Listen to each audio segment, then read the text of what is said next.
Hello guys and welcome to a brand new video. Today I'm here with Lupin the third part 4 episode number 3 and 4 reaction. Okay, the previous episode it was the beginning of part 4 of Lupin, and Lupin gets married. The first thing that he does is gets married. Because of a reason though, he like married Rebecca so that there was a crown which usually comes out when during the time of weddings and stuff.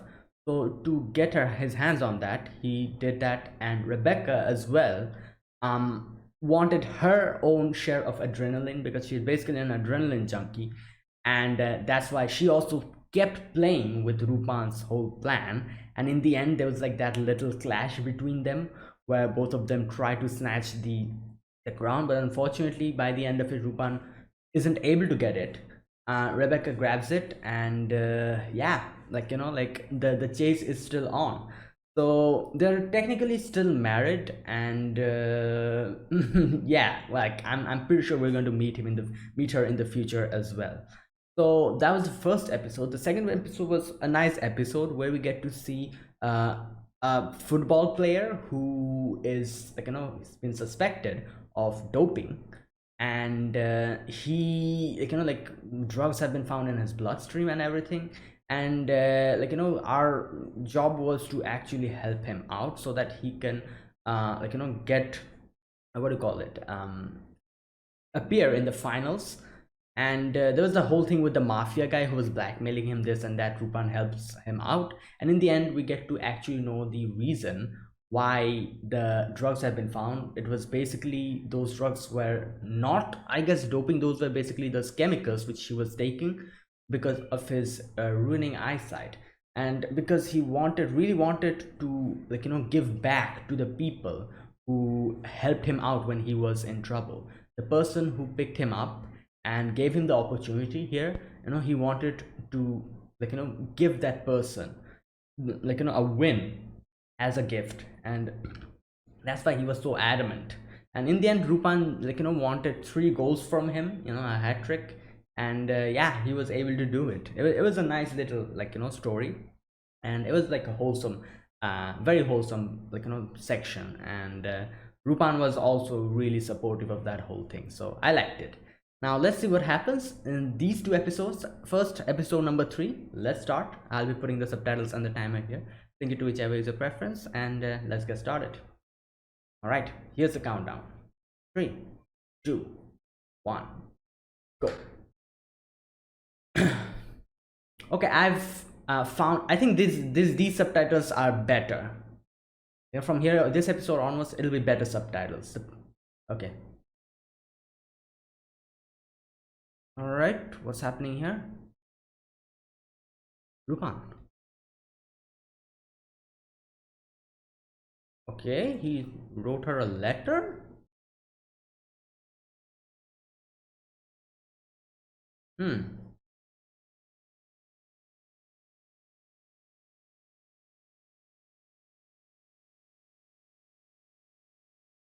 Oh, okay, another robbery.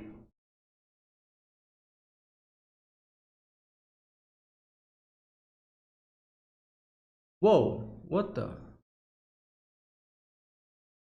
Who's this?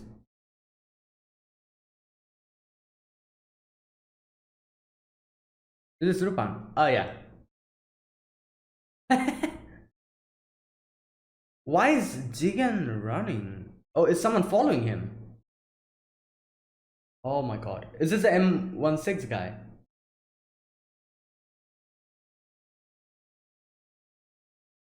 Ah. Oh no. Ah.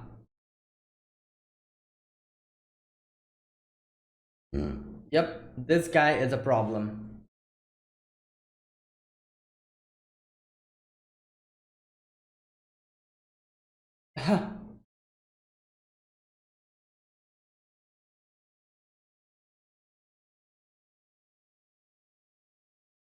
Like, so this guy, this M16 guy is also going to be another character. main character in this section. So usually we only had to deal with Zenigata, but now there's like this another person. Hmm.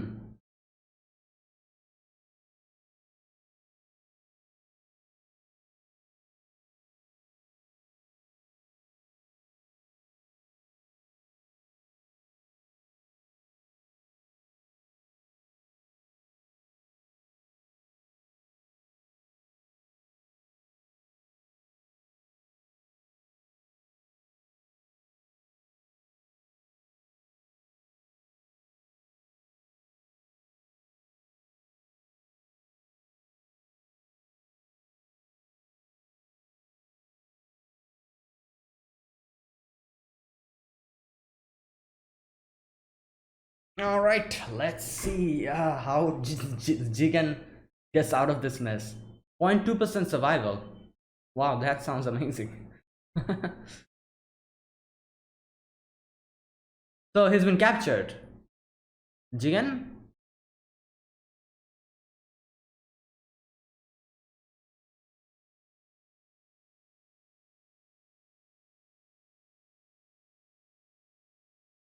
All right, what's happening here?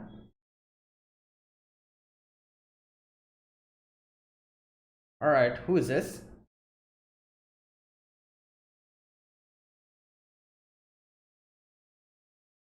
Oh, oh my God.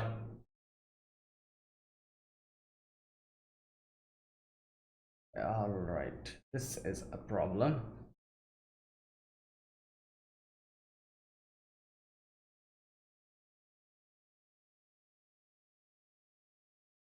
Sharpshooter. Sightseeing. Oh no! Wait. Oh my God! They drowned him in water, drenched him in water as well. Oh no.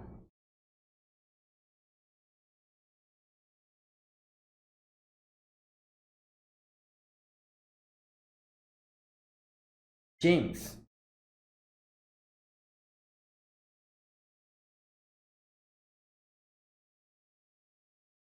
Hmm. Sunlit. Okay. Fragment. Oh. So ugly necklace. Yo, this guy's like. You're the one. Crown Prince of England. Oh, that's why the M16 is working for. Okay.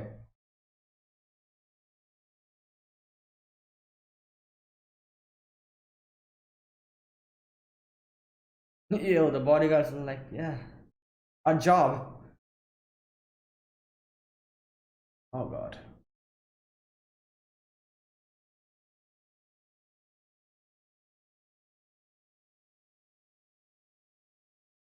Oh my.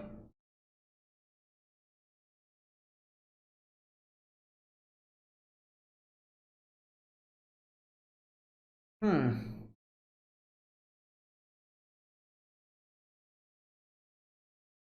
Yeah.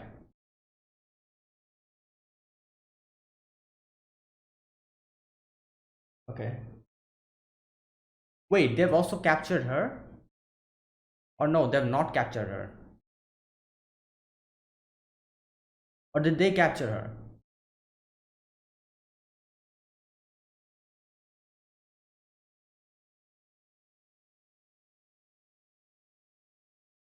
The Queen Graver, Count Cagliostro. Oh, wait.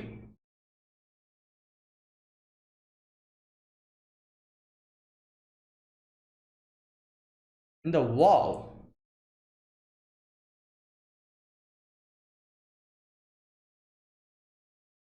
Oh, oh Lord.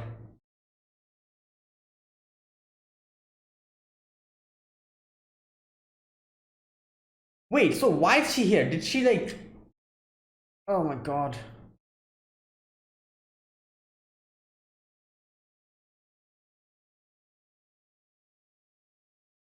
Okay. Oh, he's keeping a track on their conversation. Okay.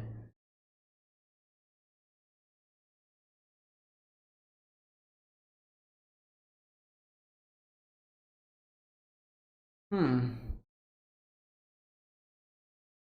He dismissed all his bodyguards. Like what? Yo, dude, you're the you're the prince. Don't trust anybody. Anyone had to have been during the crown princess.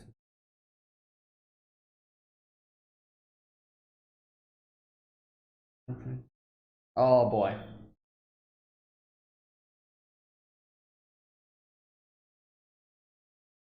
Oh boy.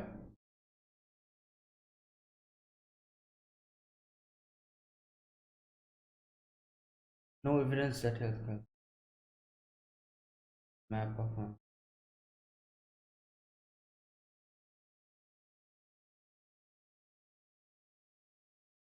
Okay.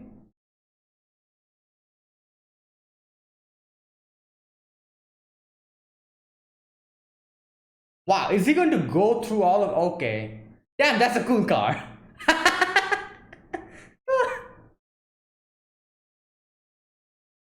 So he's going to go. Oh my god, he's going to go through each and every one of them.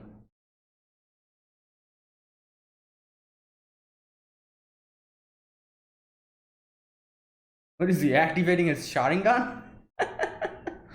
Wait, how?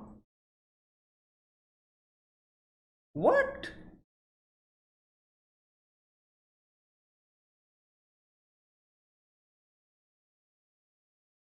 Oh no, he'll be waiting. Hmm, I think he's waiting here somewhere. Oh no, he's probably behind you. Oh no, never.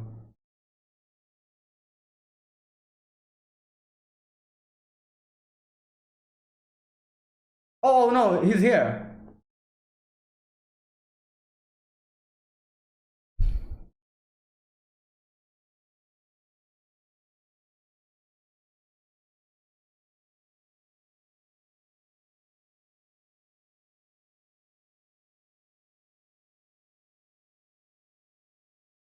Wait, does he have like some kind of a?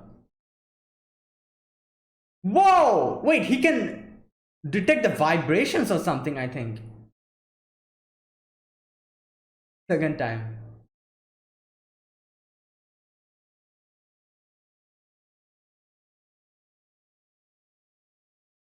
Hmm. Cigarette.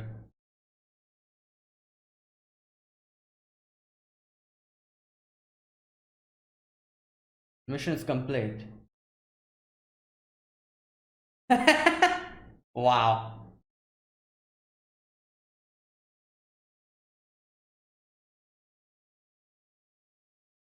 Okay.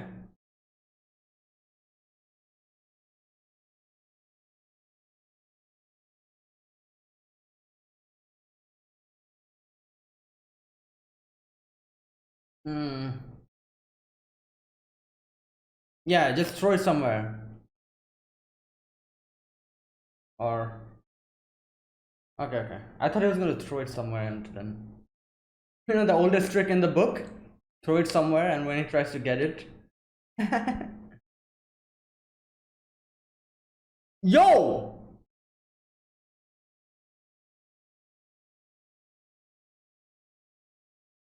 Yo, what is this guy?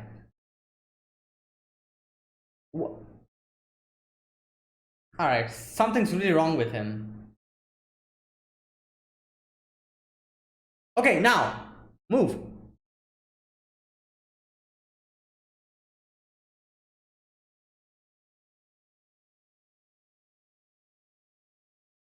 So I think he can like detect vibrations or like some kind of air movement or something maybe. I don't know. Vibrations, I think. Like a bat.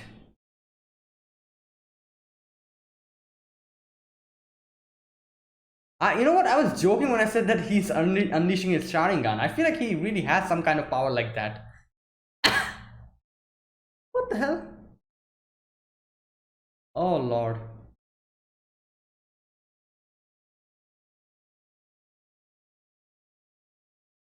Whoa.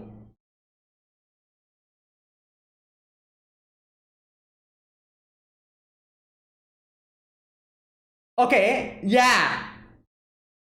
As I said, vibrations or something like that.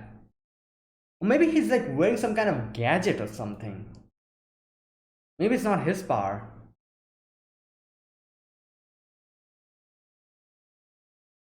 Like make a loud noise in front of his ears or something. I don't know. Maybe that'll work.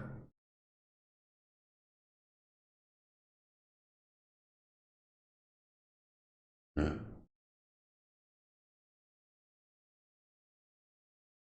Oh my god.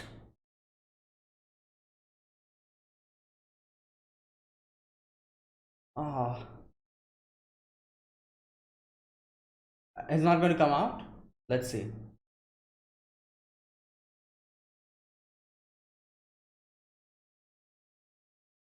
All right. Okay.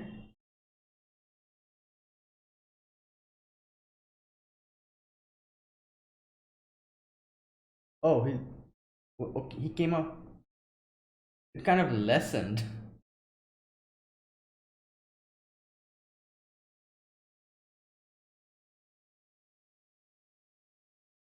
Yeah, what happened, huh? The time is ticking out. Wait, is he here? Oh no. I think he's here. Um, yeah, there you go. Ah,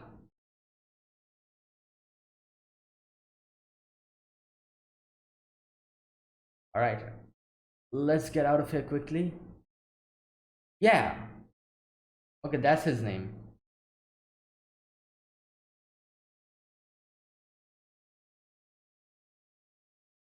Code name, okay. Hmm. Oh.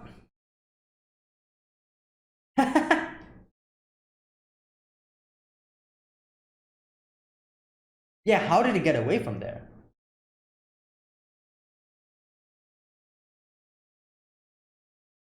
Yeah, he's listening or like some kind of vibration or something.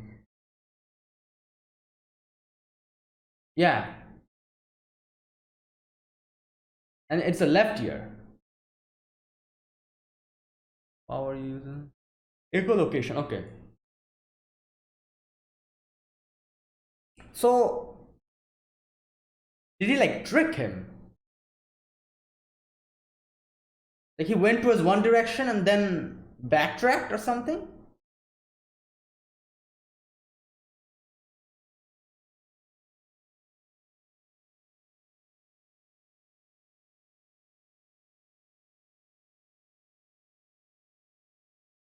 And then when he was on the in the car, yeah, he went back. There you go.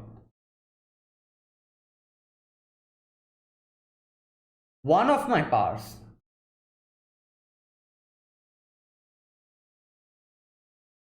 Cockroach.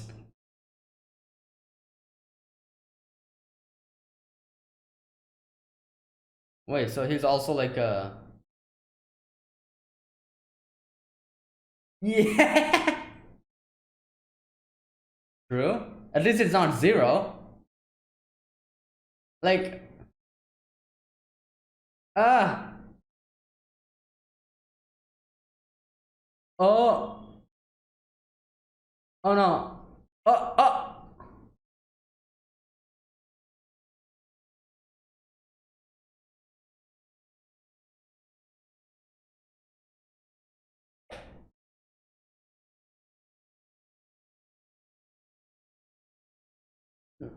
well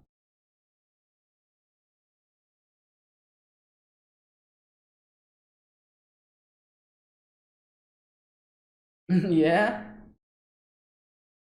yeah exactly. Oh wow, okay.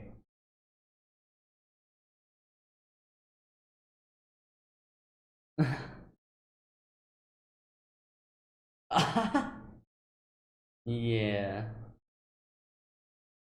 Who knows?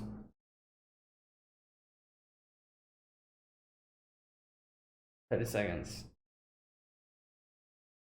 Something's going to happen. All right.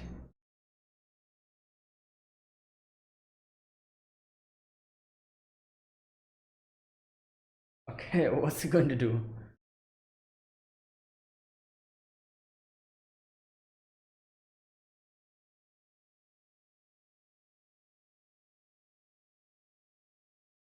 Oh my god, he's sweating.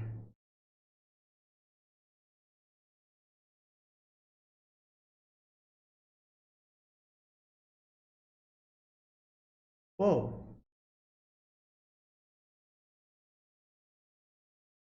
Wait, who did this? Fujiko? I think Fujiko. It's probably Fujiko.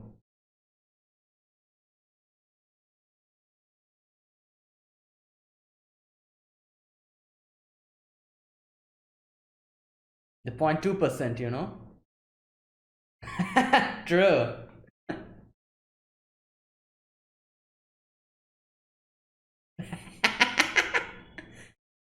Okay, it's probably Fujiko, didn't it?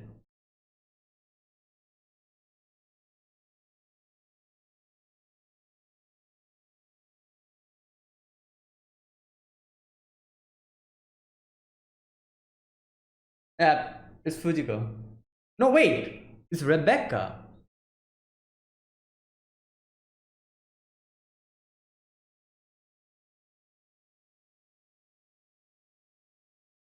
Oh, that's why she was so adamant in.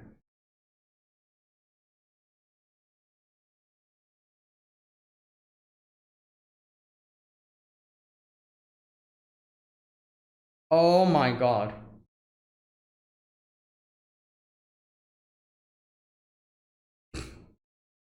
Wow.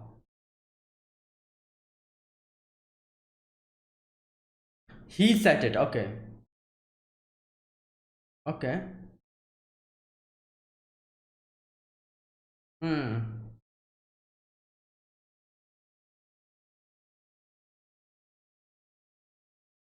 Hmm.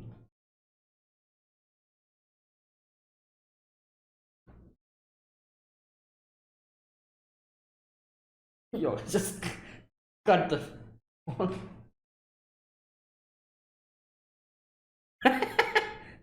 Oh my god. Yo, this guy.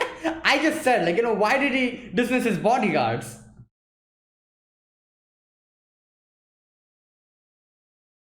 Yeah, he's too much. Yeah, he's too uptight.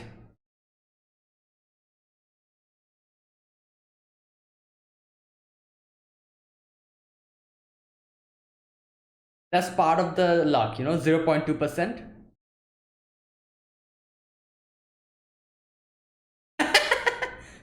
Oh my god. Damn.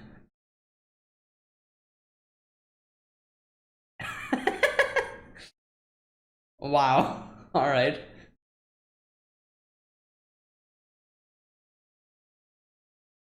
The matter in question.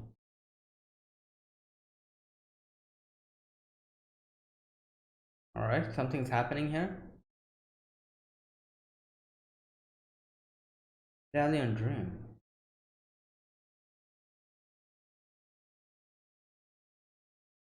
Okay. Vicious. Wow. Okay, that was an interesting episode. I liked it. So I thought it was Fujiko who did that, but it was Lupin already kept everything, like, readied.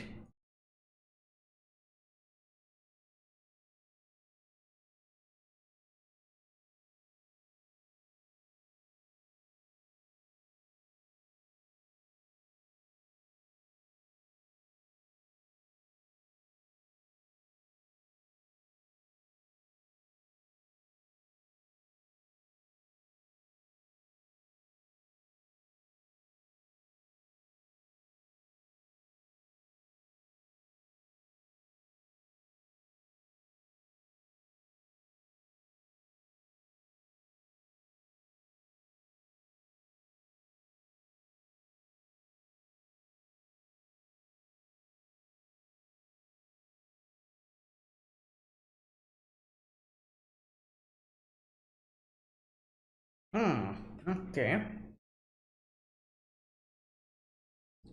All right. That was episode number 3.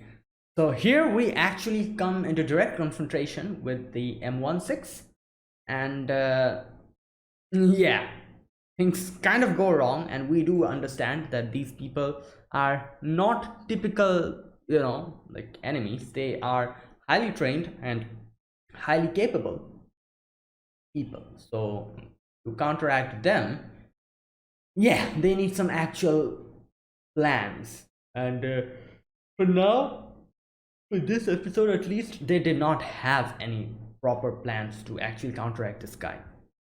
So that's why Lupin and Jigen fell into that trap, you could say. So here in this episode, the main goal of Lupin was to steal the fragment of the necklace of Marie Antoinette, and we begin this with seeing Jigen is being chased by the guy Nix. That's his name. He's been chased by Nix, while on the other side, Lupin was trying to get the Marie Antoinette's necklace fragment, and Nix captures Jigen. And like obviously, I've seen this before as well. Lupin always keeps like a bug on all the people who are involved in the mission. Like Lupin has like a transmitter, or not transmitter, but a bug, I guess. Like, and he always keeps it in Jigen. And if Goemon is involved in the mission as well, it's probably he also keeps one in Goemon's thing as well, so that each and every one person is connected, and like they can hear. So here as well, he always had that, like the thing, the bug thing, or the walkie-talkie kind of thing, whatever, on Jigen, and that's why he was able to understand and track what's happening over there and plan his plans accordingly. And so we begin with this guy, the Prince of England, I think. Yeah, that's what he is. He comes in, and before we saw that Rebecca got a letter from Lupin. We didn't know at least at that moment what that letter was. But here we see Rebecca coming out, and Rebecca is like, "Oh, like welcome. Like like you have some plans today. I want to show you something. Like like this whole place and everything." She's like she's doing stuff like that. Like she's interacting with the prince, while at that time Jigen is being interrogated, and Lupin is trying to steal the fragment. Interesting thing here is, I thought when Rebecca came in and was trying talking with this guy, the Prince of England, I thought like, what is she planning? All the things that she does is because of her praise for getting like an adrenaline rush. That's why she always does the everything that she does. So I was wondering, what's she going to do now? Like what's going to happen? There must be some kind of a hidden plan. Otherwise, why would she come and interact with this guy? So I was thinking like like he was also she was also like planning to, I don't know, but something. I thought like she was planning to do something here, and which would actually result in some kind of adrenaline rush. But I was not able to understand what she planned, which we get to know by the end of it, because it was basically the letter that Lupin sent, and she just wanted to, she just wanted to fight with Lupin. That's all she wanted. But all right, so the bodyguards of the prince was like, oh, like like you're supposed to be somewhere else, but the prince is like, ah, it's fine, like she has come here to like to welcome me. So yeah, it'll be a very like it'll be an insult if I don't go along with her. And he just dismisses his bodyguards. And I'm like, big mistake. Rebecca's planning something. I thought she really was planning something, like like, but turns out she was just acting as a bodyguard to him. So Jigen is being interrogated. Nix gets to know, like tries to find out what's happening to Lupin by interrogating him. But Fujiko Now here's one thing I don't understand.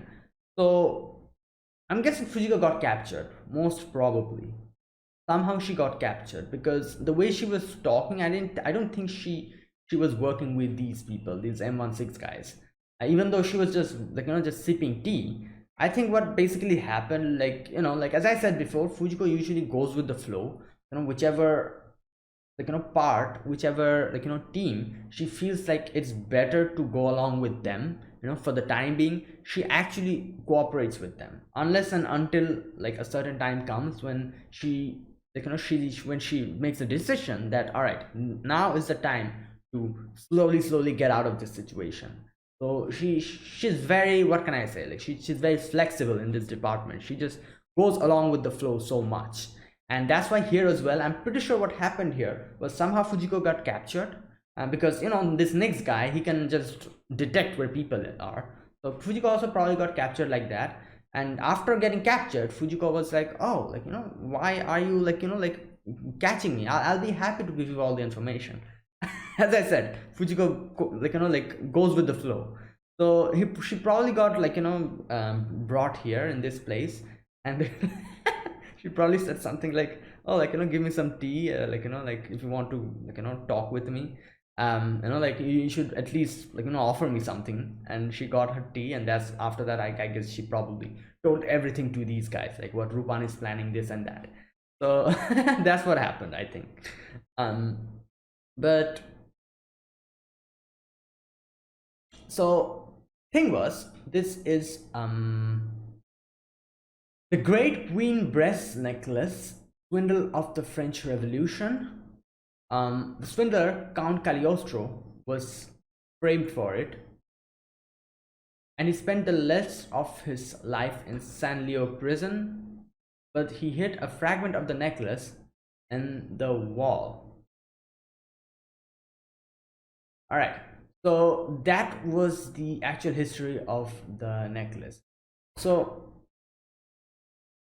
okay, this necklace fragment is Marie Antoinette's, isn't it? The great one. Yeah, it's Marie Antoinette's necklace fragment. So that was the whole thing. And Fujiko's like, oh, I didn't think Lupin would actually try to get it. But as a return gift for the marriage, like, present, Lupin was like, all right, let's just get it. So I don't know if he really planned on actually giving it to Fujiko. He probably did. I think he probably did plan on giving it to Fujiko, because this is Lupin we're talking about. So yeah, he probably just went there to get it for Fujiko. Wow. Like, what the hell? Oh, okay. So while on the other hand, Rebecca is, like, on the rooftop with this guy, like, drinking some cocktail or something. And Nix, he has been given new orders to get, like, a hand on Lupin, get the fragment back, and he was given permission to kill as well. So obviously, like, like, this, the prince, he is, like, British royalty. He's a prince. So with him will be these people. These people, M16, are from the UK Secret Service, I guess. So that's why these people are involved with the prince. And Nick starts, like, going, like, like, brings out a map with all the sewer lines. He goes to one of the sewer, like, like, waterway section, goes down, and oh my god, I was actually joking here. Like, I was like, oh, what's he doing? Like, unleashing Sharingan, Byakugan, what's he doing? And turns out he really does have some kind of power like that. Now, I'm not quite sure if this is like a power, or if this is like some kind of gadget he has within his, I don't know, ear, brain, whatever. You know what? My guess would be it is some kind of a gadget. I don't know, because I don't. I'm not so sure. Like, Rupan usually do not bring up these type of supernatural things, but we did get to see a few supernatural things in Rupan's, which was never answered in the previous movies and stuff. So it wouldn't surprise me if this is like some kind of inborn power or something. But I feel like it would probably have, in the end, I'm sure we'll get to know what's the deal with this guy, and maybe this is like some kind, like, this thing has some sort of a scientific reason, like why he can, like, listen to people and all that stuff. So who knows. But the thing here is he can actually sense and hear, like, the vibrations and everything, like a bat. He's like a bat, that's why he kind of taps his toe, his foot on the ground. Probably the vibrations go, and he keeps an ear out on when the vibration is going to hit the walls and come back, and that's how he can, prop, like make a blueprint of this whole thing. So he says that's one of his powers. I don't know what the hell else powers he's gotten. But I think there's like another power which he kind of hinted here, which is like making calculations. He's like making some sort of calculations on, like, the amount of the percentage which, like, which is the amount of percentage that he can succeed, like, like the he was talking about how 100% success rate, or like, 99.8% success rate. He was talking about that. So that's also another power. I don't know what type of power that is, but I'm sure we'll get to know. So anyway, he's in the sewers first, and he taps his foot, gets to know where the, like, the blueprint and everything, and he goes and like, like just intercepts Lupin. He gets into a church where Lupin comes out, and Lupin was really surprised. He's like, what the hell is happening? How can he, like, how can he actually figure out where I am? They did, like, they had like a little gunfight, and he can dodge the bullets. Again, I'm guessing it's part of his power. So I don't know if this is like a new power that he has. He said like he has multiple powers. Is this like a new power, or is this part of his, like, like hearing, like, the vibrations, or feeling the vibrations? Is it part of that? Because at first I thought he was detecting the vibrations of the air beside the bullet, and that's how he was able to dodge it or something. I don't know. I thought it was something like that, but maybe not. Maybe this is like another power he has, because he did hint on having multiple powers. All right, anyways, now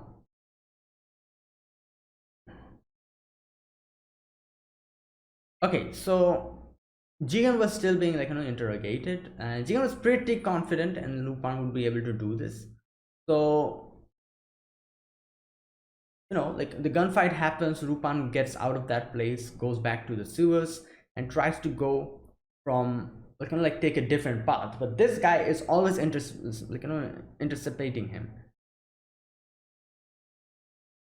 This time Lupin throws like a bomb which does something to his ears, where he gets to realize that something is wrong. He is probably hearing the vibrations and all of that, and, like, he kind of thinks about the previous instances as well, where he was tapping his legs and everything, puts all together, and Lupin comes to a conclusion that he is like a bat. He can actually listen to the sounds, vibrations and everything, and get like, like a blueprint of where people are and all that. So he realizes what his plans are. So Lupin changes his strategy a little bit, which we get to know later on, that he went part way, and when this guy was convinced that Lupin is going towards that direction, he gets up, he goes to his car and just leaves towards that direction.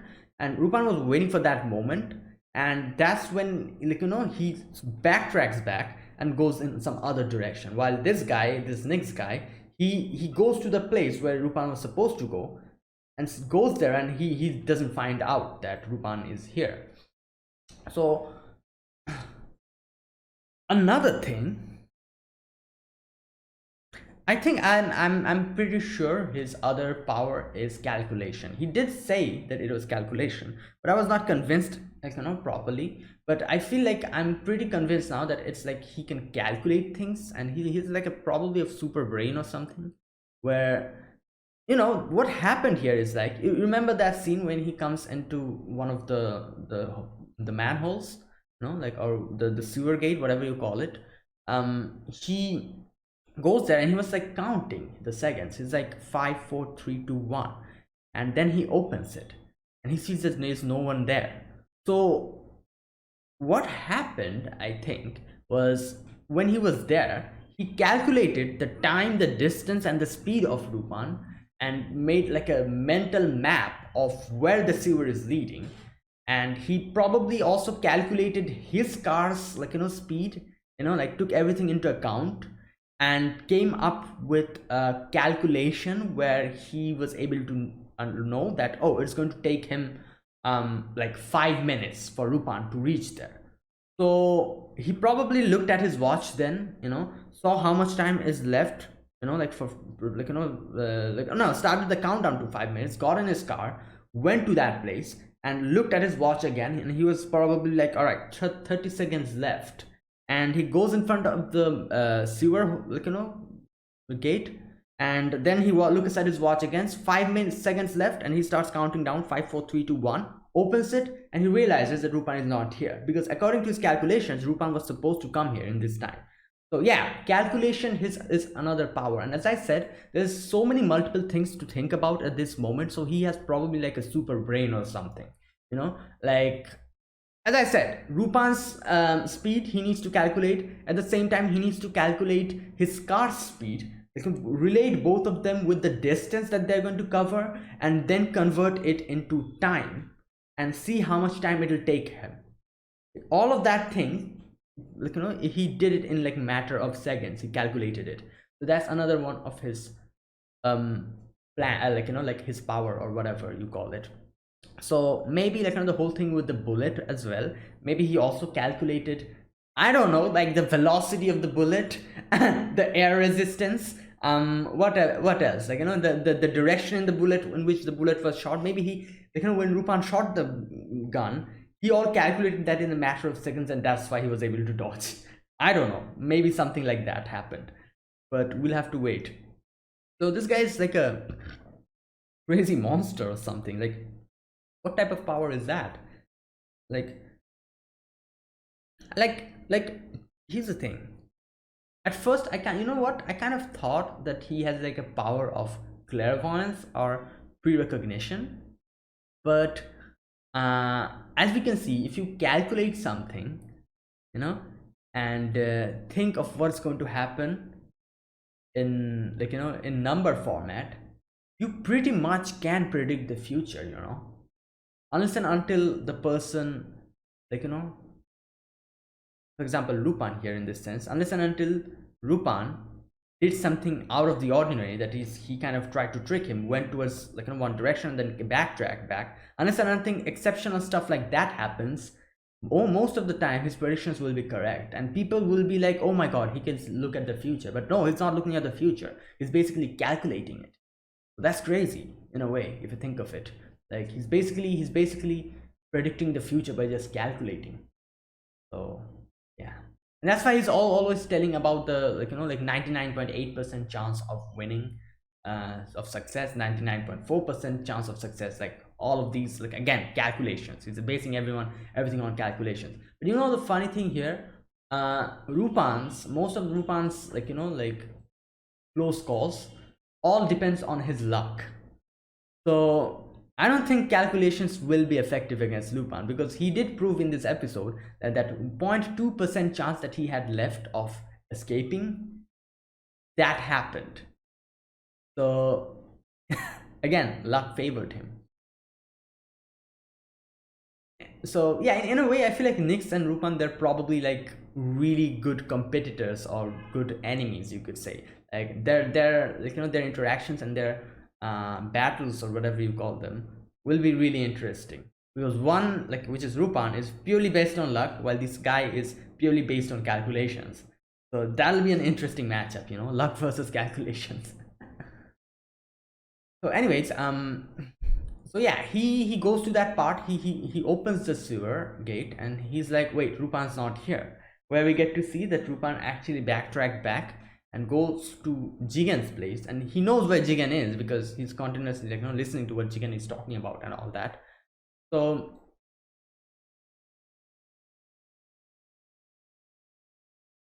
now I don't know if that was like a trick or something. Like, like Jigen kind of says that, can I don't know, maybe I'm looking too much into it. Like this is like one time he kind of said, can I get a cigarette? So maybe that was like a code or something. Like, I don't know, like, okay, never mind. Let's move on. I'm not even sure. But yeah, Jigen was there, and Rupan comes in, defeats the guy who was keeping an eye on Jigen, and was opening his handcuffs when Nyx comes in. And here, Rupan explains his power. Uh, okay, what's the name of echolocation? There you go. The way bats kind of do it. And he basically, like, doing that, he kind of gets like a blueprint. And since he can calculate things so quickly, he can even calculate, where Rupan is going to go. It's a crazy power, like these two, this calculation power and the echolocation is like perfect for him. He's like a human GPS in a way. He's a human GPS. He can just figure out where people are, matters of seconds. So Rupan kind of makes a joke here when he says, like, I have other powers as well. He's like, an owl or a cockroach? Owl, I can guess, like, like night vision. I think that's probably like an owl's power. Cockroach. What is a cockroach's power? Cockroaches are very, I feel like, very tough creatures. I think like there's like a thing where I remember like reading somewhere that even like in a nuclear, like explosion or whatever, cockroaches are the only, like, beings who were able to survive that. Like, I think I've read that somewhere. So cockroaches are really tough creatures. So I guess that's a cockroach's power. So this guy, he says like, oh, 99.8% chance I have of winning, succeeding.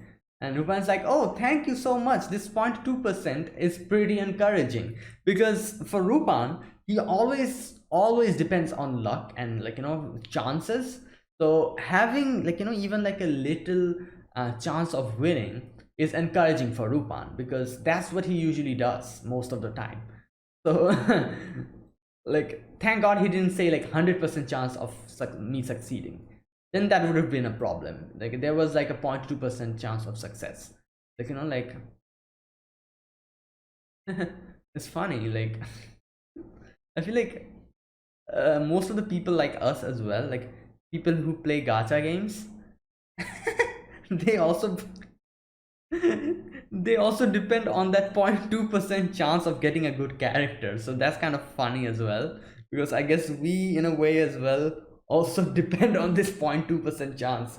So like we have like have a way of relating to Rupan. Like, Rupan depends on luck for most of the things that he does.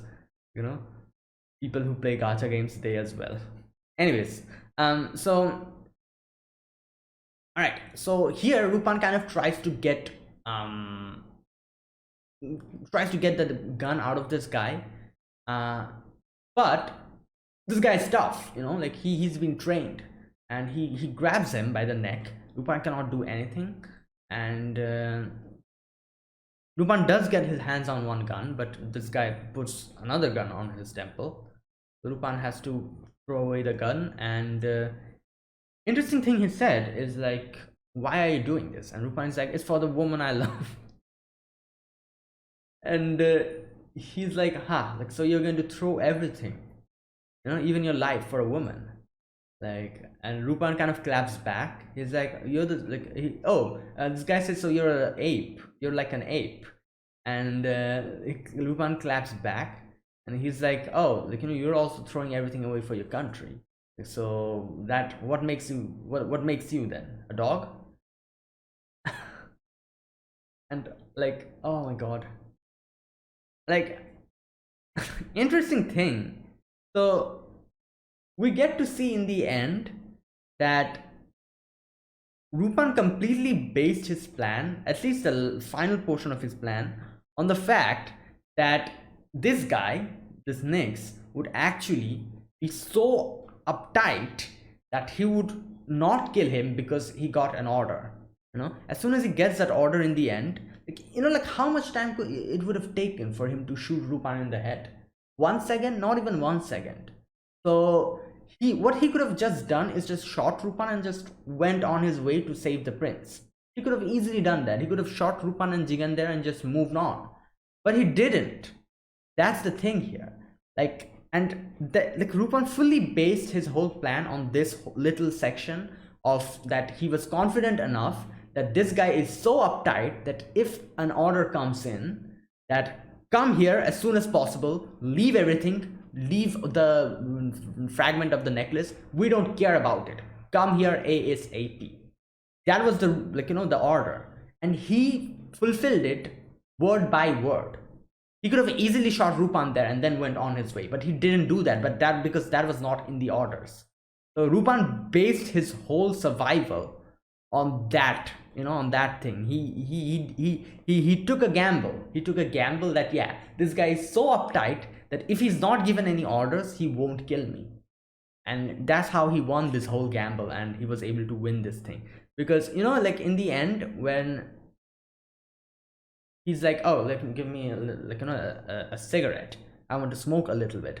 30 seconds, that was all the time he needed. And the fireworks started happening over there. Everyone thought that the prince is in the prince is under attack, and the order comes in that leave everything, we don't care about the necklace, come here as soon as possible.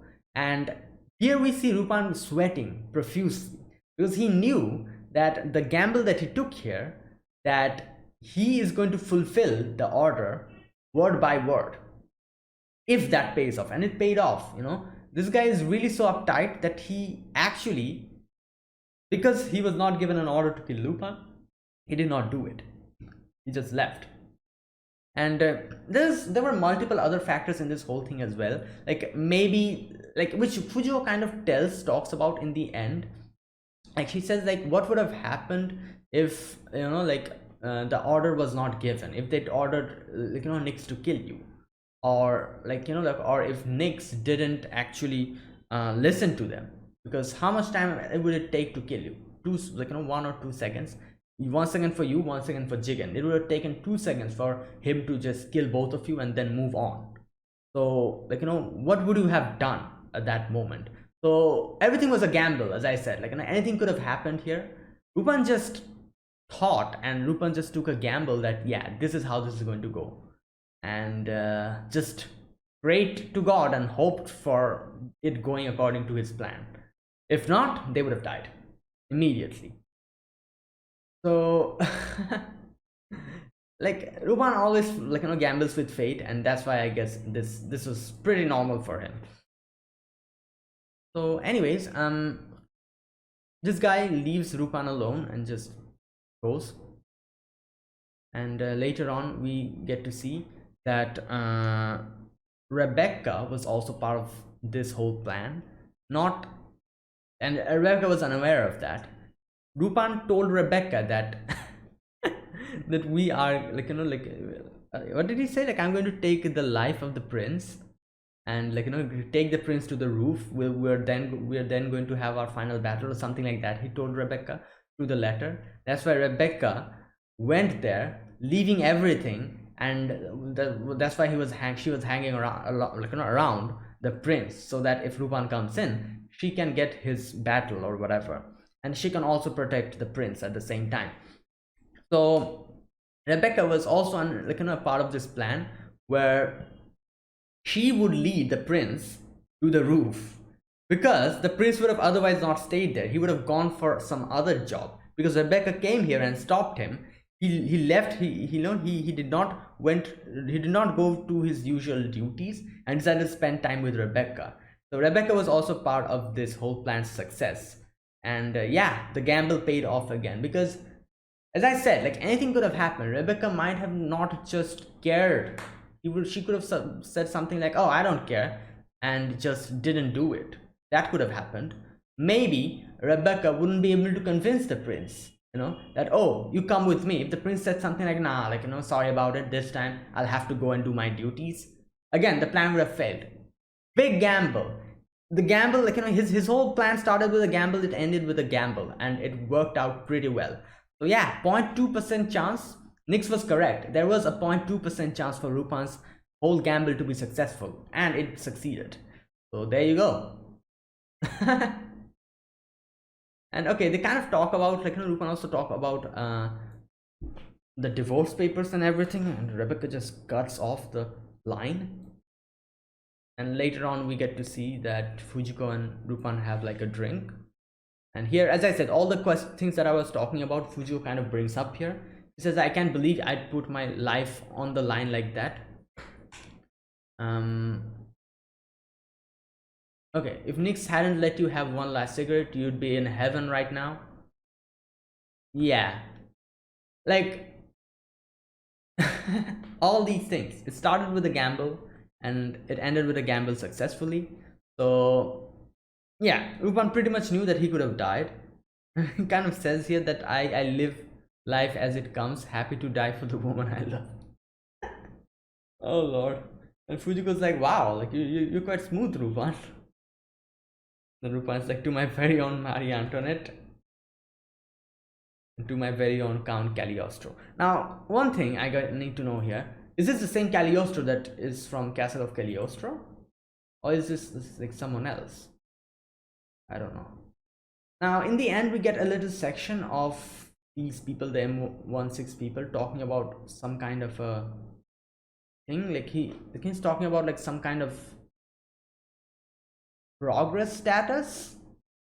So there's something going on in the background here as well. We don't know what it is. He does talk about the Italian dream. Search target, the Italian dream, confidential, and that's where it ends. So even without all of these, there is something happening in the background with the M16. So yeah, that's still a secret. I'm sure we'll get to know when time comes. Anyways, let's start the next one. This is episode 4. So yeah, I'll be putting the subtitles and the timer here. Sync it to whichever is your preference, and let's get started. All right, here's the countdown. 3, 2, 1, go.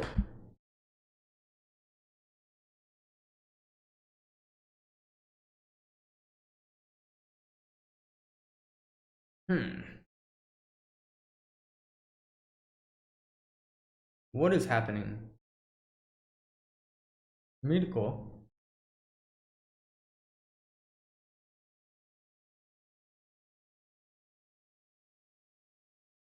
Whoa!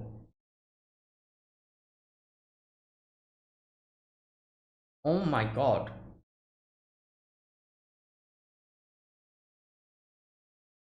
How is he holding the phone? Oh, his teeth. I think his teeth is. What the? Oh no. I think. Wait, wasn't there another episode like this where Jigen was suffering from his teeth? Like his teeth was aching or something. He wanted to go to the hospital. What was that? What episode was that? I forgot.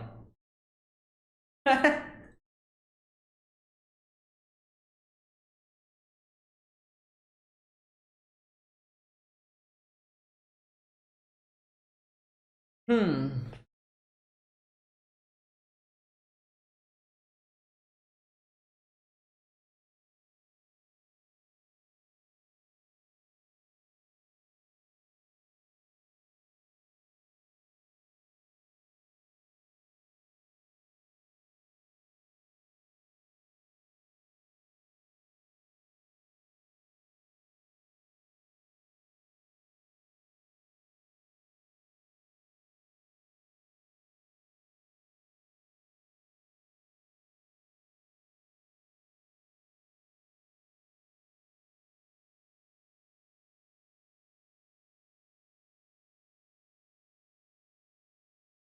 Okay. With a gun in my hand. Okay.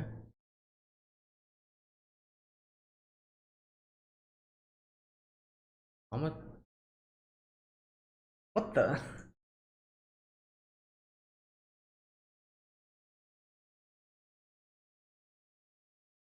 Okay.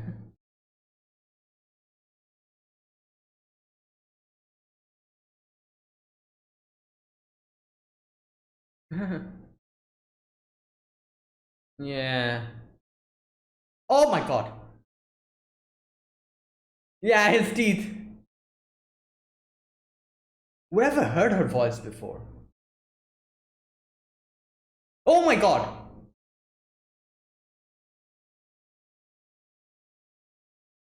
Why did he come with a gun? Wait. Yo, Jigen.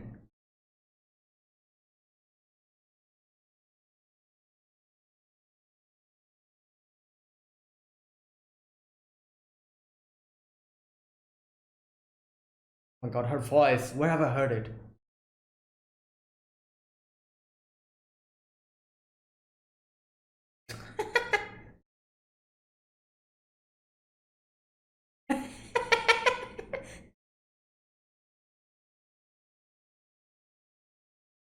Yeah, okay.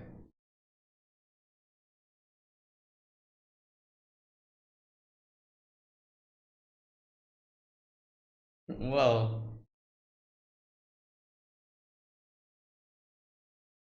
he just won. He's like, what the hell? I wanted painkillers from the beginning, so. Eric.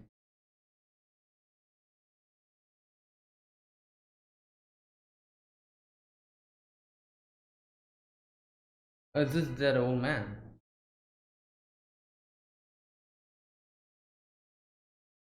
Um. Wait, what?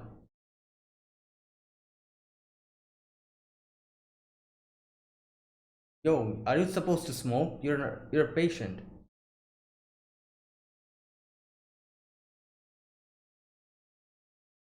Oh. Oh.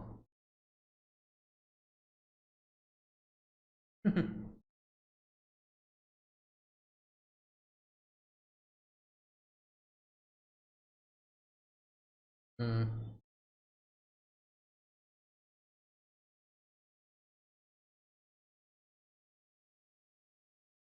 Hmm. Wait, she took his gun with her? Oh my god.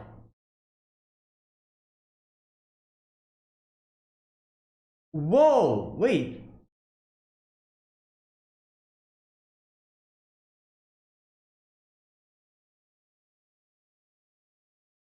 Wait, what?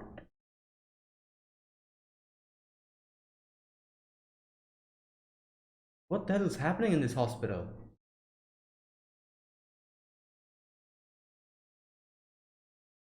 Oh, it's that guy, that kid. Mirko. He got shot.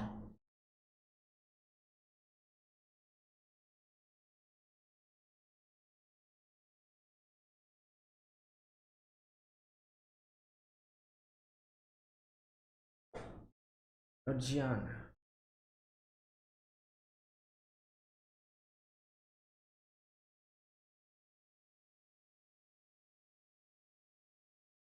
Living dead. That's why he was calling. Oh.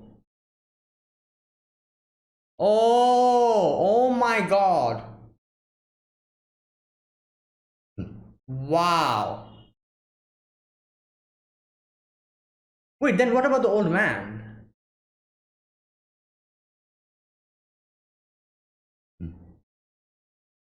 Oh, that's why the doctor tried to take the gun away from Jigen.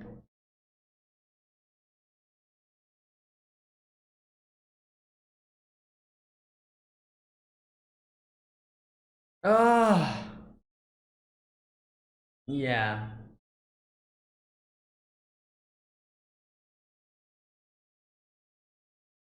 Well, this is Jigen we're talking about.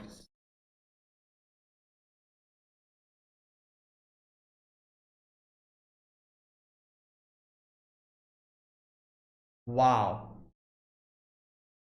Yeah. Hmm.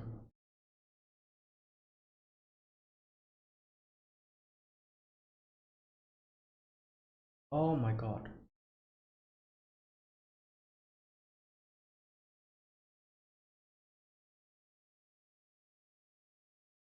Great, he's here. Yeah, oh my god, Jigen is getting like his pains, so it'll be a problem.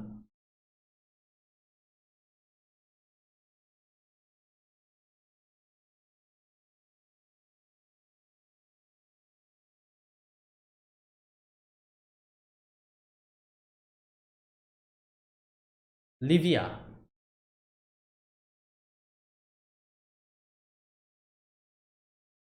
Oh, he's here. My god. Oh.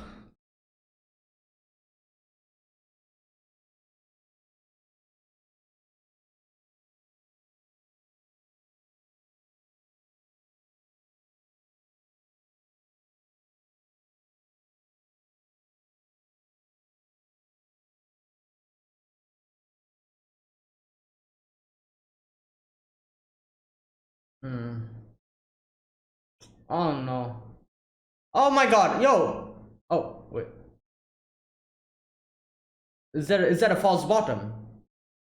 A false bottom. No, wait. No! It really is missing. I think the old man took it or something.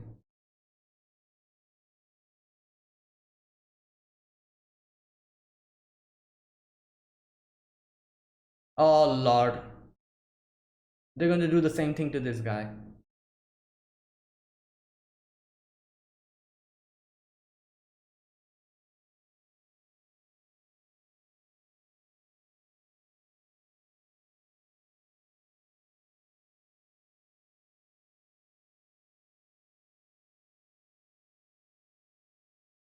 What happened? Why did they leave?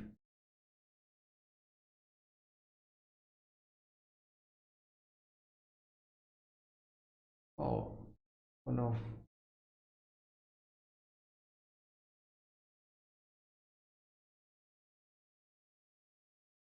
Who is Nino?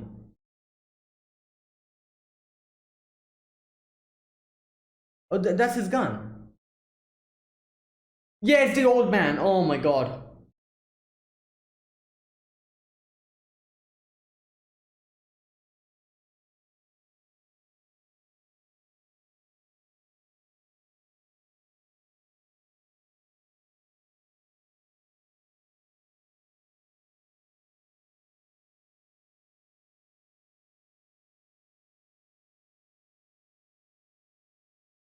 Oh lord.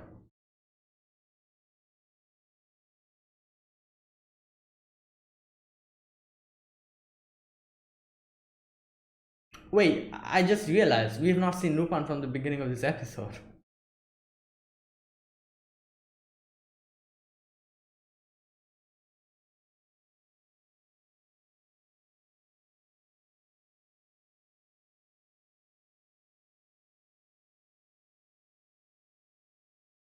Yeah. Oh damn. Ugh. Yeah, he needs to get it back, so Jigen will need to go there.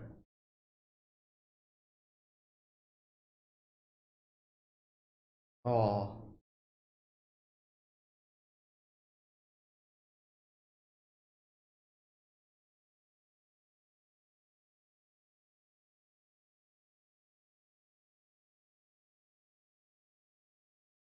Wait, what?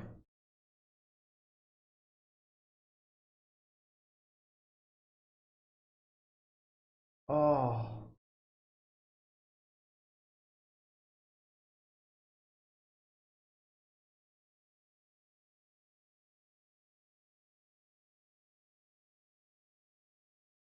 Circular logic.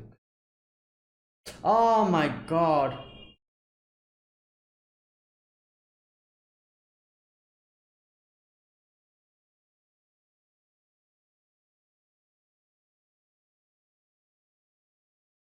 Oh.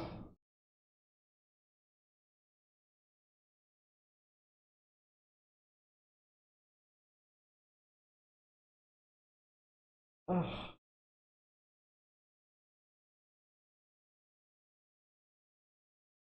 yeah.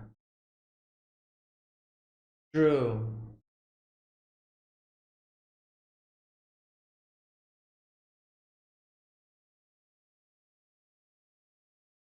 Yeah. Well, this is GN we're talking about, so. Hmm.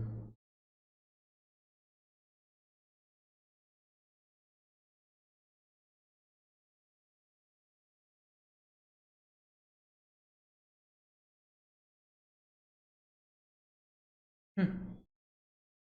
Yeah.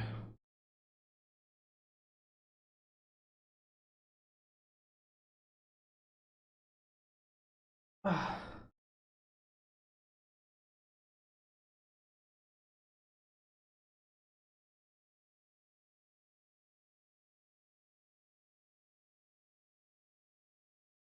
All right.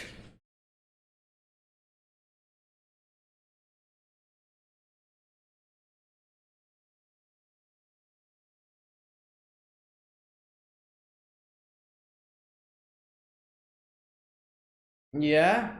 Wow. All right.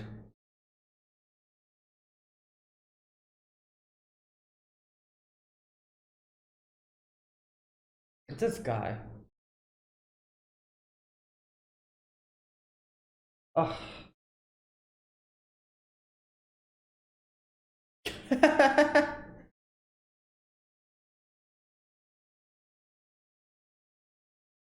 Yeah.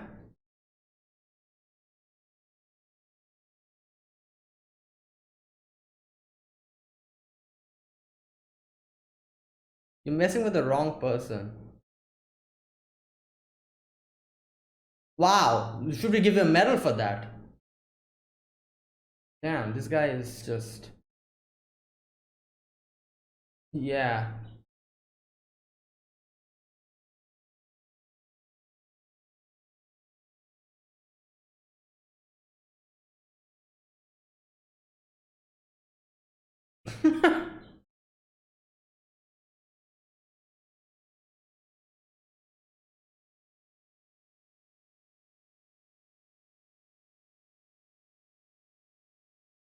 Okay.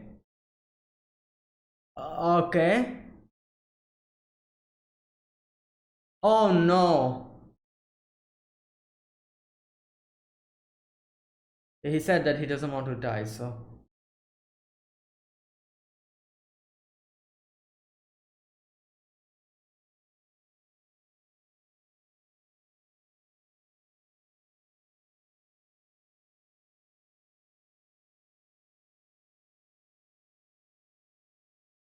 Hmm.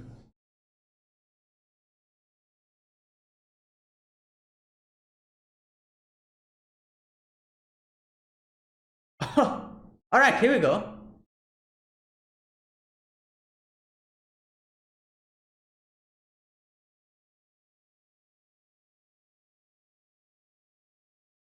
Wait, they didn't show us what happened? They... Oh, Zenigata's here.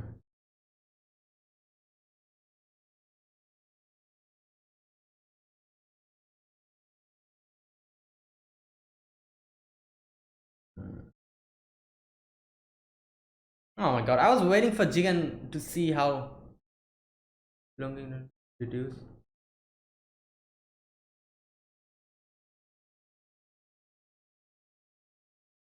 Wow, he is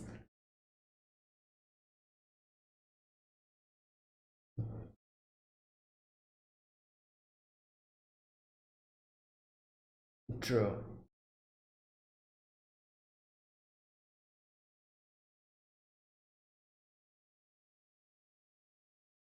Must have connected those points to make lines. Yeah, that's how he's able to dodge them. Wow. Hmm. Yeah, true. They were like standing in a circle like idiots. Like, what are you, stupid? What is this? Some kind of video game, you think?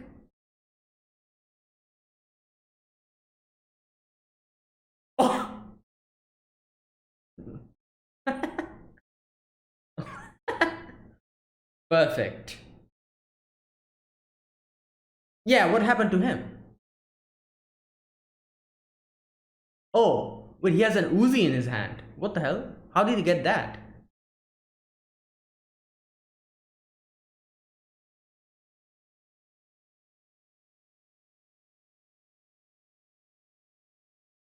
Yeah, true. If you're here to kill, you should have the courage to die yourself. So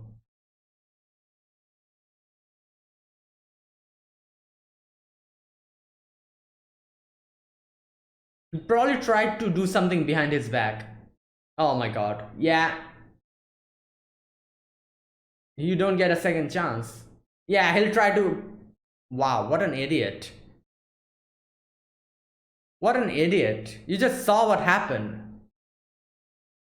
A single person was able to dodge so many bullets and you're still doing this bullcrap. Wow.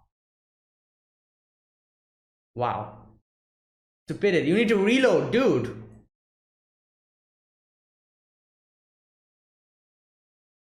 Yep.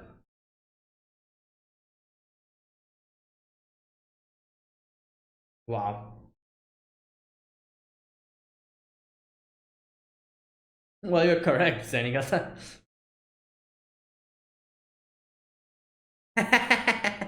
Well, yeah.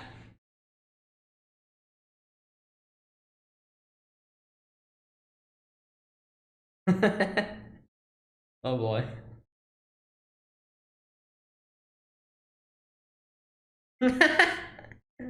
Damn.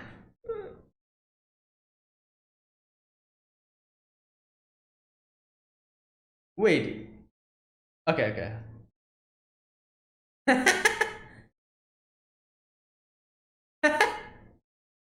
Oh no, the nurse will come in, or the doctor. Oh my god.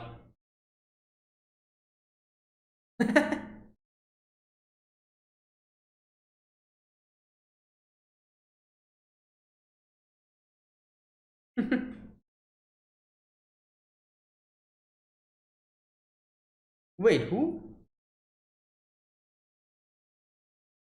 What happened?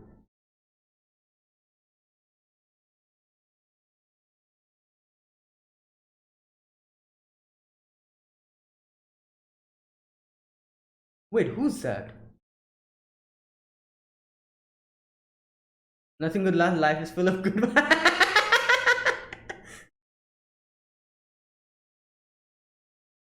Oh yeah, your tooth. Did you get?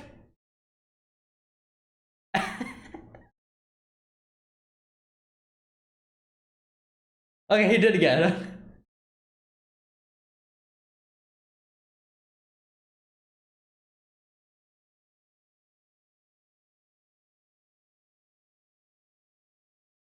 Wow.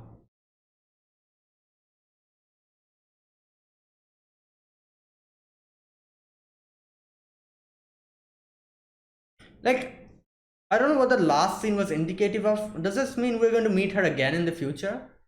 Like, she suddenly took off her glasses and opened her hair? Oh, wait. Okay, I need to check something. The first thing that I need to check is her voice actor. I've heard her voice actor so many times. I don't remember who it is, but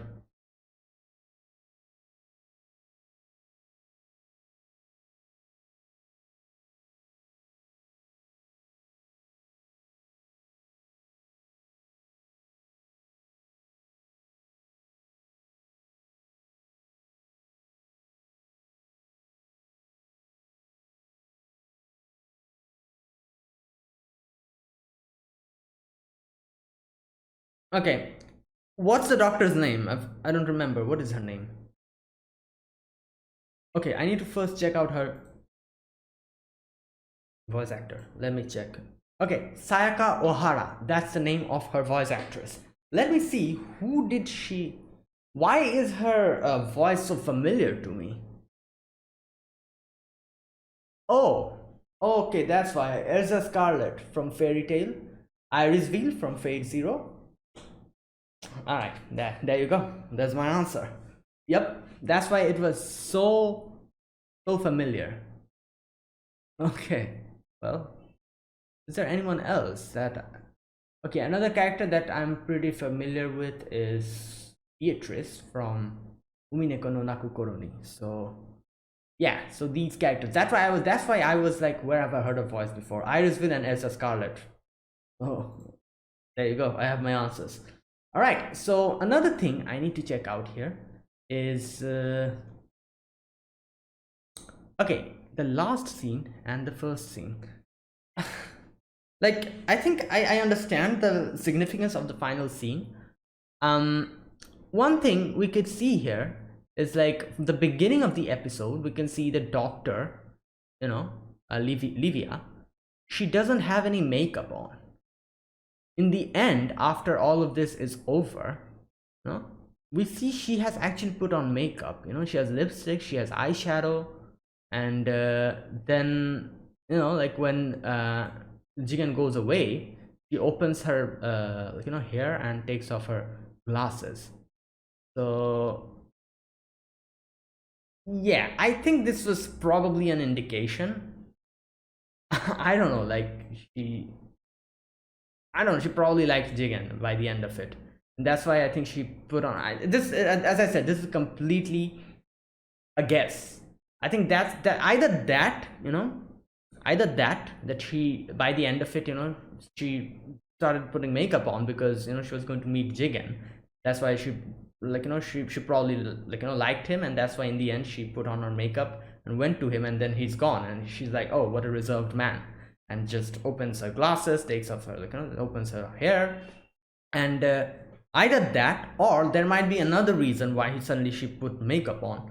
Maybe this is an indication that up until now, things were so, what can I say, like bad, like because with this guy, this guy, the one who was making problems with the guns, you know that guy, like, things were in such a mess that she didn't even have a time to properly like dress up and put makeup on or something like that. The situation is not like that, but now after everything is over, after this whole situation is under control, now she can actually pay attention to herself, dress up, put more makeup on, and like this, maybe this is like also another indication of her mental state. The first section was her mental state was in a disarray with all the things that were happening. That's why no makeup on. In the end, after all of this is over, her mental state is a lot calmer and peaceful. That's why she's able to pay attention to herself as well, something like that. Maybe that's also another another explanation like you can have, or maybe both of it, both of are part of the whole thing. I feel like her mental state is the better answer here, because yeah, I think that's probably it. Like her mental state before, she never didn't even have enough time to pay attention to herself with all of the things that were happening.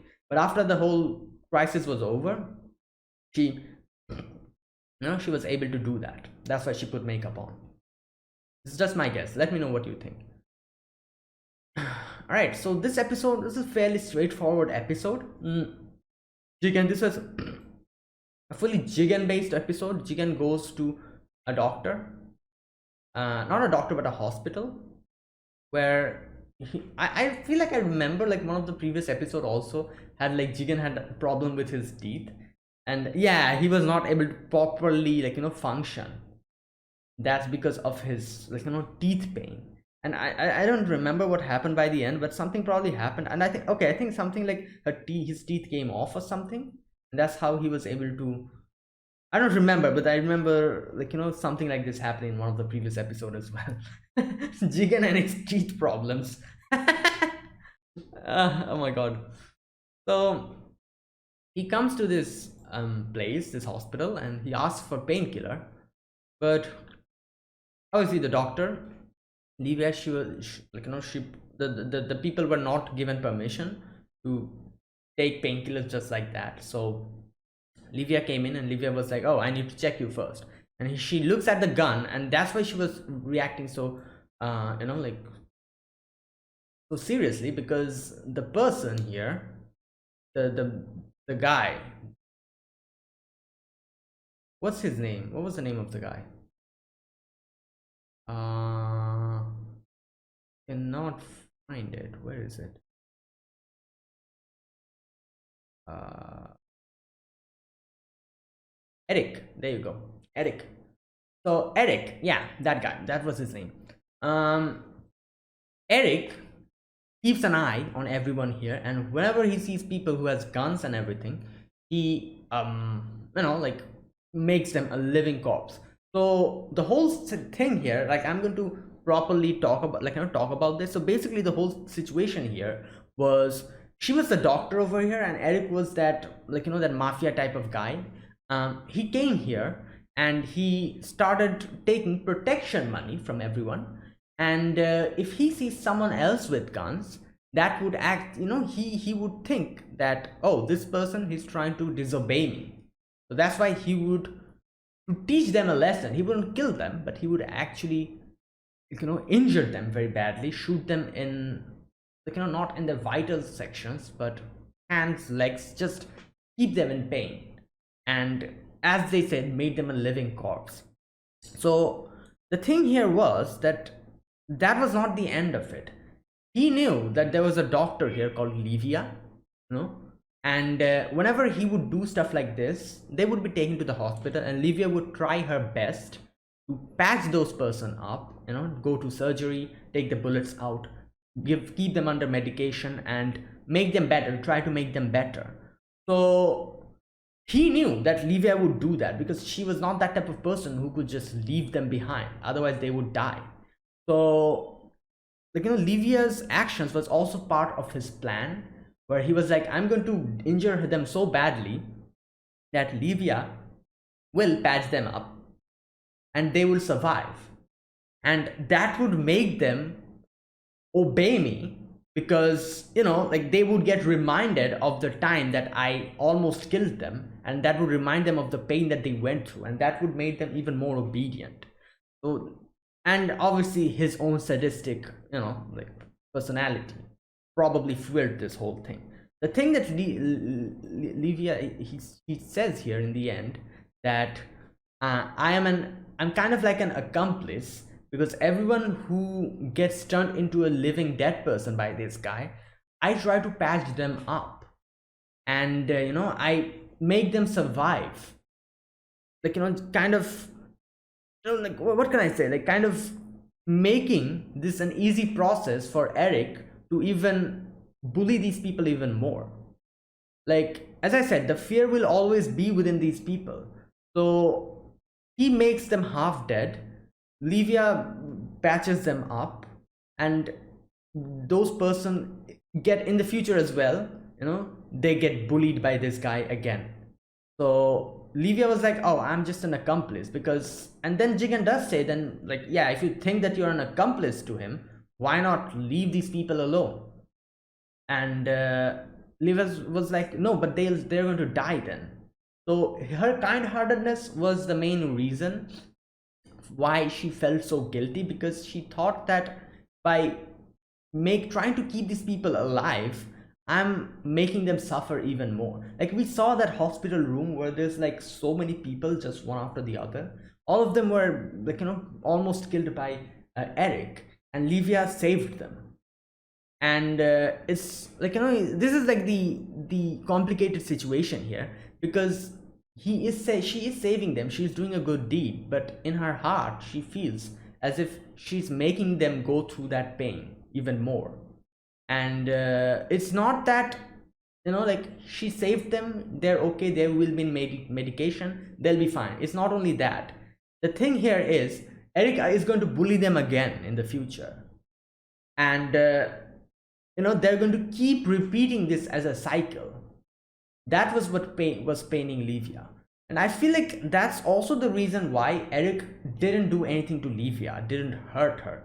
Because for Eric, Livia was part of this whole game that he was playing, where he would almost half kill someone and Livia would patch them up so that he could bully them even more. So again, this is also his part of his own sadistic, thing. And that's why he did nothing to Livia. like he could have easily taken, because she's patching them up. She could have easily taken her and like made her go through the similar experience as well, but he didn't do that, because he himself probably knew that since Livia is here, I can actually keep doing this whole, like, this thing. If something happens to her, it would actually be a problem for me as well, because I'll try to kill the people and there will be no one to patch them up and they'll just die, and that would completely defeat the purpose of why I'm doing this.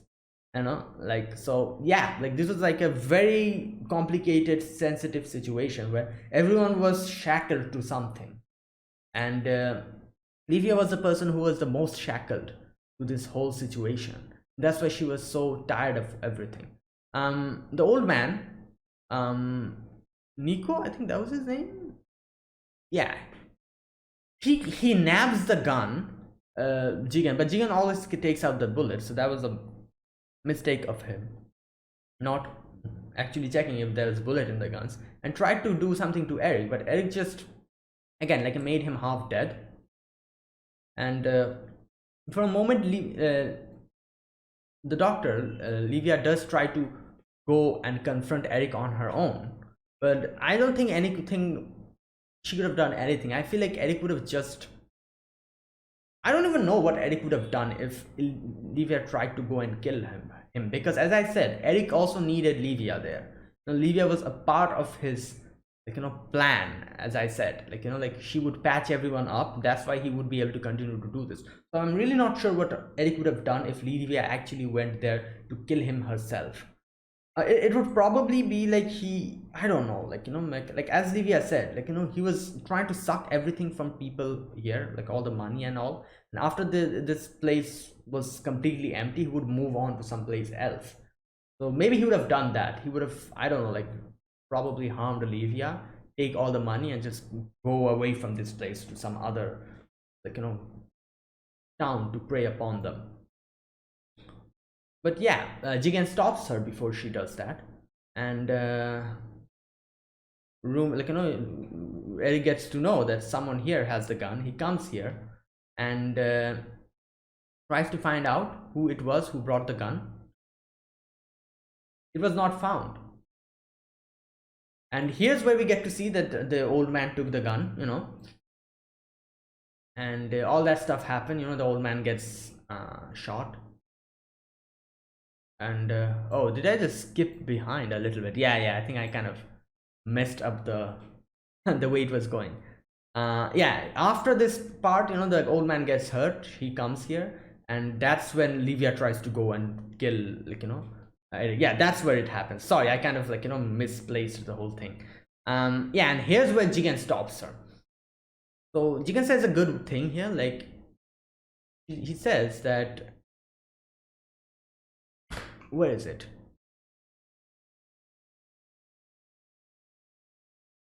Where is that part?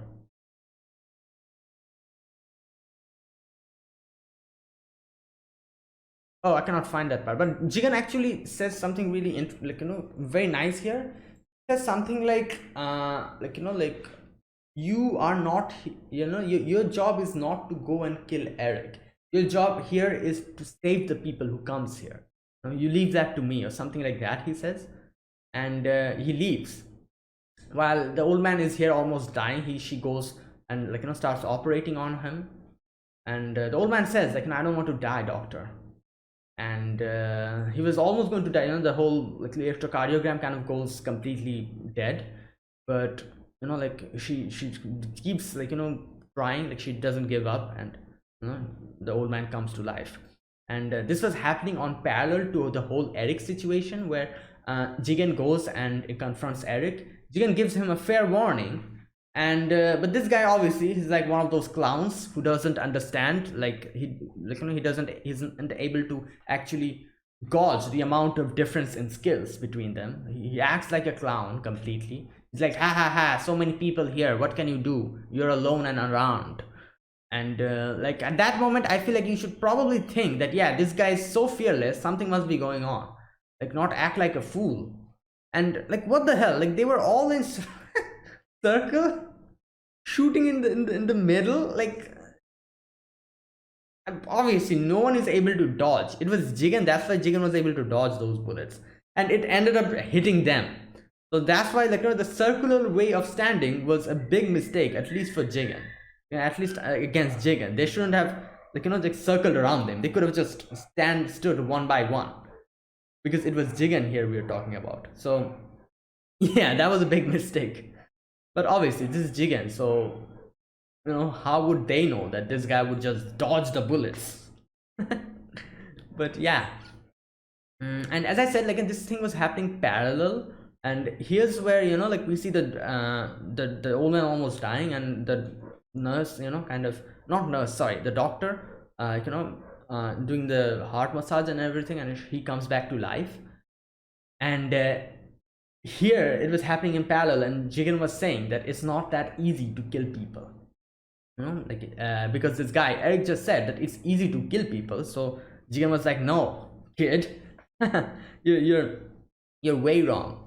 It's very difficult to kill people unless and until they have that spark within them. You cannot kill anyone. And yeah, that was happening alongside when the old man was almost dying, and then he comes back to life, which is kind of nice. This whole little, like this parallel that it was going, which was well done here. And they shoot him, and he just dodges. They do not show us that moment over there, but later on Zenigata comes in, and I don't know what the hell Zenigata Zenigata suddenly is like, I don't know, like, he's like acting like such a big detective, and he's actually true, like, his all his deductions were actually point on.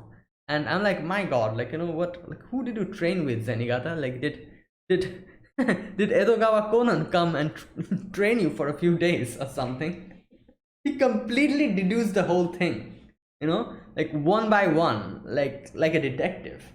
And maybe he is like this, like, usually we are accustomed to Zenigata acting like a fool in front of Lupin, like, I'm always losing. That's why whenever these type of situations comes up, we actually realize that, yeah, Zenigata is a pretty smart and a pretty strong person, because the person who he usually deals with is Lupin, and Lupin himself is way above average, in every department, in brains department, in strength department, in, like, like way of running aways and stuff. So against him, Zenigata looks like a fool. But in normal situations, we are actually able to understand how intelligent Zenigata and how capable Zenigata is. It's just that the person he is dealing with is like one of the best. That's why we don't get to see him shine most of the time. Like, it's as if when you're always compared to the person who is, like, like, who ranks number one in something, and then like, you're like, oh my god, I'm worthless. And then in the end you realize, like, no, it's not that I'm worthless, it's that the person who I'm, like, competing with is way above average. It's just amazing. So that's basically the situation here. Like, Zenigata usually gets overshadowed by Lupin. That's why when he's solo, we actually get to see how amazing he is. So he completely deduces the whole thing, where we see what happens. They were, like, just circling around him. They shoot him, and this is Jigen we're talking about. He knows everything about guns. He probably saw the barrel, the inclination, and everything. Probably saw which line that the bullet is going to come. Since this is a gun, like, bullet is going to come in a straight line. So he just calculated the sections where you have to avoid. So he probably saw that there's like 3 or 4 guns here. He, imaginarily he put, like, kind of constructed a few lines and was able to see from where the bullets will pass. All he needed to do was, as soon as they shot, he needed to kind of move from that section and avoid the lines. That's what he did, and that's how he was able to dodge the whole thing. And all the others behind him got shot, and they all was almost, like, all in the ground. He just comes in, gets the gun from Eric, points it to his temple, gives him a chance. But as I said, this guy's a clown. He isn't able to understand that he's messing with the wrong person here. Even after all that, he tries to shoot him with an Uzi. Like, what the hell, dude? You just saw a guy just dodging multiple bullet, trajectory, like being able to, like, completely dodge them. You just saw that, and still you're trying to shoot him behind his back. Wow, good job. And yeah, Jigen is like, yeah, like like you're 100 years too early for this, and shoots the chandelier. It falls on his head, and yeah, he's unconscious. I think he's probably alive. He didn't die, but yeah, it's just he's unconscious. Zenigata's like, like yeah, I can probably guess who this is, but yeah, let's not talk about this because maybe I'm wrong. Maybe these are all my fantasy. And he just leaves. uh and in the end we see the guy, the old guy, Nico or something, that was his name, was having a little smoke. Zenigata, Jigen was there, and here, as I say, like like Nino, that's his name, not Nico, sorry. The doctor comes in, and as I say, she has her makeup on. She sees that Jigen is gone, smiles, looking outside, says, "What a reserved man." Takes off her hair, takes off her glasses, and here's where I realized she's wearing makeup. I really wasn't able to realize that she was actually wearing makeup. This is where I realized. And I'm like, wait a minute, did she even wear makeup before? And that's why I went back and checked. And I saw he was not wearing makeup before, but now she's wearing. So as I explained, it's probably something like up until now, she didn't even have the chance to pay attention to her because of everything that was happening. But now, since everything is over, she put on her makeup again, and maybe this also like is an indication that she wanted Jigen to see her wearing makeup, because she probably, I don't know, like liked him or something. Is that like an indication? Maybe something like that. So who knows, or maybe I'm just thinking too much. Okay, she says the storm has passed thanks to you.